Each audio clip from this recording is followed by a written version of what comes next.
Eric joined the band after 16-year-old lead guitarist Anthony Topham was forced to quit the group by his parents, who preferred that their son concentrate on his schoolwork as opposed to performing nightly in a music club. At first, the band seemed like the perfect fit for Clapton, who listened to the Yardbirds' regular set at London's legendary Crawdaddy Club. They were playing good R&B, songs like You Can't Judge a Book by Bo Diddley and Smokestack Lightning by Howlin' Wolf, Eric remembered, and for me, just the fact that they knew these songs was enough for me to enjoy them.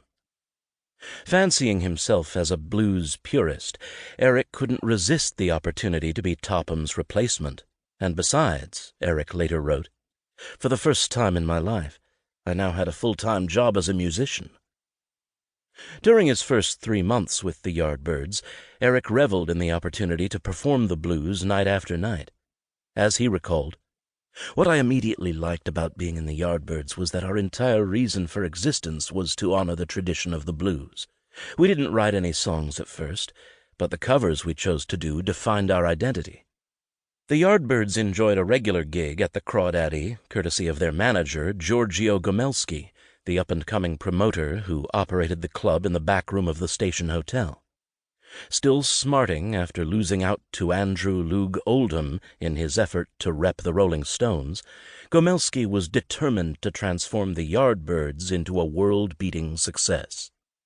For Gomelski, Eric seemed like the perfect vehicle to accomplish this end. As a member of the Yardbirds, Clapton was making his name as a virtuoso soloist at the Crawdaddy. Gomelski even played a part in deriving the guitarist's famous nickname.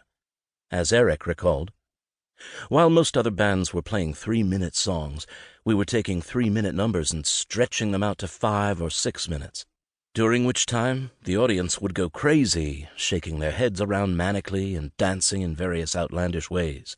On my guitar I used light-gauge guitar strings, with a very thin first string, which made it easier to bend the notes, and it was not uncommon, during the most frenetic bits of playing, for me to break at least one string. During the pause, while I was changing my string, the frenzied audience would often break into a slow hand clap, inspiring Giorgio to dream up the nickname of Slow Hand." Clapton's nickname would endure, although his tenure with the Yardbirds would prove to be decidedly short-lived. By the time that the band shared the bill with the Beatles at the Hammersmith Odeon, Eric could barely conceal his disgust as the group charted a new direction under Gomelski's management, and in particular, as bassist Paul Samuel Smith assumed a leadership role. For Eric, the writing was on the wall. With Samuel Smith as his mouthpiece, Gomelski intended to fuel his ambitions for the Yardbirds by recasting them as hit-makers, as opposed to blues breakers. Those 6-minute blues effusions would soon be replaced by 3-minute tunes with commercial appeal. The December 1964 release of the band's first long player rendered this last point indubitably clear for Clapton. Entitled 5 Live Yardbirds, the album offered a study in contrasts. On the one hand, it depicted Eric and the band in full blues power back in their club days. Yet on the other, it stood as a stark reminder for Eric of the band's imminent transition away from their blues-laden sound. For Eric, the final straw arrived in the form of For Your Love, the single that would radically alter the Yardbirds' identity.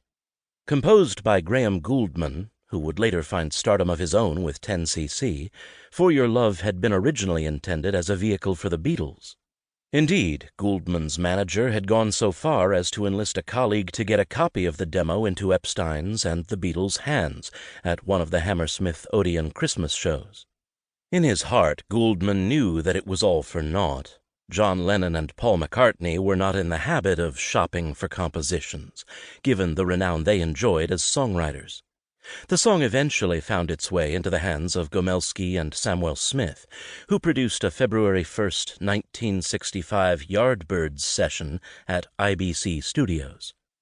Clapton had championed Otis Redding's Your One and Only Man as the Yardbirds' next single, losing out to Samuel Smith, who preferred the Gouldman tune. After they completed For Your Love, Samuel Smith wouldn't entertain any notions about recording the Redding tune. As Clapton later recalled, "Sam did his first and everyone just said,